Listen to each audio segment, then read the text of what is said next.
Voltamos à entrevista com a embaixadora da Comissão Europeia no Brasil, que está aqui no Espírito Santo, falando sobre uma cooperação técnico-científica, e que no bloco anterior falávamos um pouco sobre a estrutura do projeto.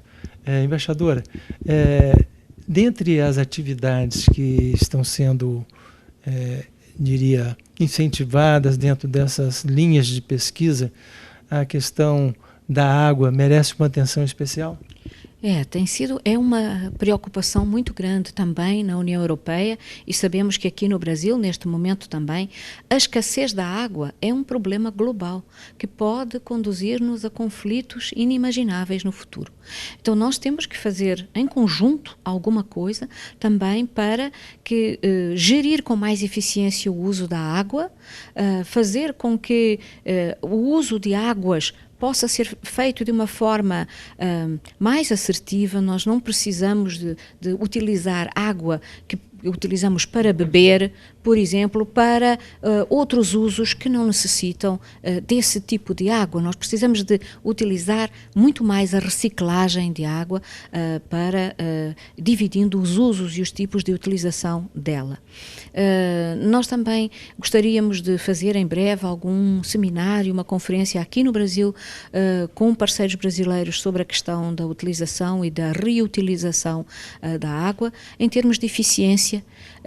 Igualmente na área da eficiência energética, que é outra grande matéria no qual a União Europeia tem tido uma experiência interessante. Temos trabalhado muito sobre isso, nomeadamente a eficiência energética dos edifícios. Pode-se poupar muita energia se os materiais forem bem usados para isolar as construções, para usarmos metrímetros, portanto, onde vamos medir a energia, que sejam inteligentes, que permitam a utilização faseada da energia em determinadas partes do dia. Também temos legislação aprovada na Europa, muito interessante, em relação à eficiência energética das lâmpadas, a eficiência energética dos aparelhos elétricos. Muita energia pode ser poupada, sem dúvida nenhuma, se nos interessarmos sobre essas questões e, ao mesmo tempo, gerar inovação e gerar emprego, gerar possibilidades de novas tecnologias que vão surgir, a utilização das algas, por exemplo, para um projeto muito interessante que vi outro dia, em que as algas eram utilizadas entre dois vidros como forma de captação de energia e depois transmissão de energia através de um mecanismo totalmente inovador. Eu vi dentro das linhas de financiamento a biotecnologia e um interesse grande pela parte de desenvolvimento de biotecnologia, né? Sem dúvida, porque nós temos que encontrar mecanismos inovadores que nos permitam gerir a situação corrente e mudar de alguma forma o nosso paradigma de consumo.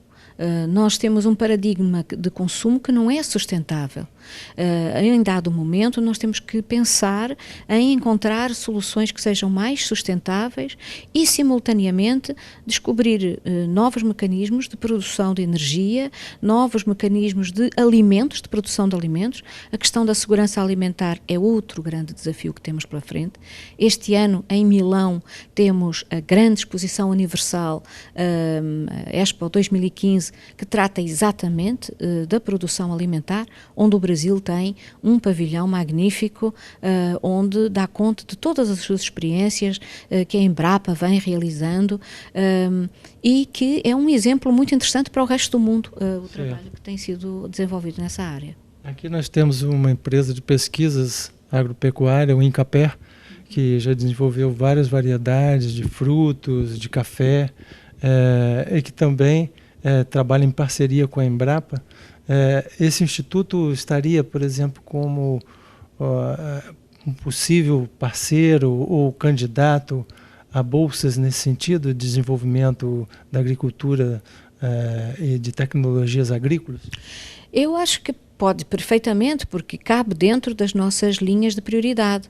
Então, o que é preciso é que esse instituto ou os pesquisadores que nele trabalham identifiquem, por seu lado, parceiros europeus com quem queiram desenvolver um projeto.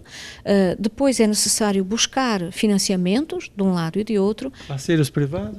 Parceiros privados ou parceiros públicos de instituições na mesma área que estejam a fazer pesquisa na Europa. Ao encontrarem esse parceiro, trata-se depois de identificar uma proposta conjunta, levar essa proposta para que haja linha de financiamento disponível e trabalhar duro, trabalhar bem, trabalhar muito para que depois possam encontrar um resultado dessas pesquisas que hoje em dia não podem ficar só na pesquisa. Nós hoje precisamos de trazer a pesquisa e a inovação para o cidadão, para a rua, para a produção industrial. Esse é um grande desafio aqui no Brasil. Sem dúvida. Há ali o que se chama uma espécie de vale da morte entre o momento em que o produto, o inovador, é criado na universidade ou no laboratório e até o momento em que ele chega ou não chega a tornar-se uma realidade. Fazê-lo sair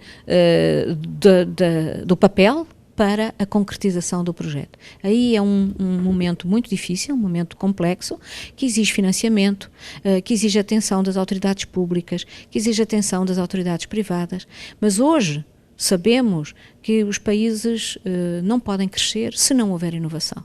Certo. A senhora fala também com relação a recursos naturais, ecossistemas nativos, um trabalho no combate ao desmatamento?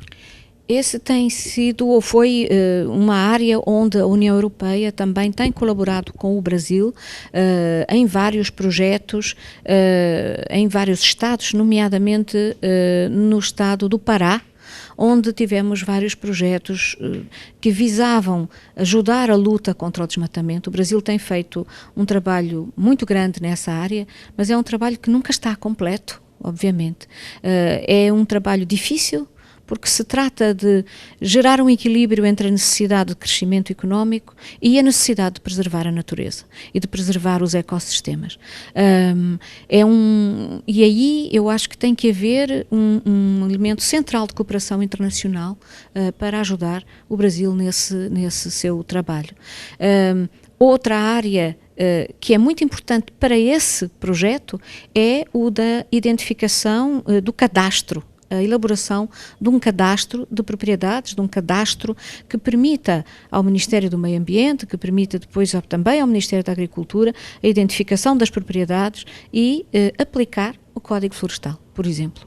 Então, também nessa área, nós temos um projeto que esperamos que possa vir a ser desenvolvido a partir de 2016 em vários estados da região amazónica, de ajudar o Brasil na identificação, no mapeamento e no cadastramento das propriedades naquela região. Muito obrigado, embaixadora. Muito obrigada a vocês, muito obrigada por esta oportunidade de falarmos sobre coisas que são importantes para mim, para si e para os telespectadores. No próximo bloco vamos conversar com Piero Venturi, falando sobre a cooperação científica.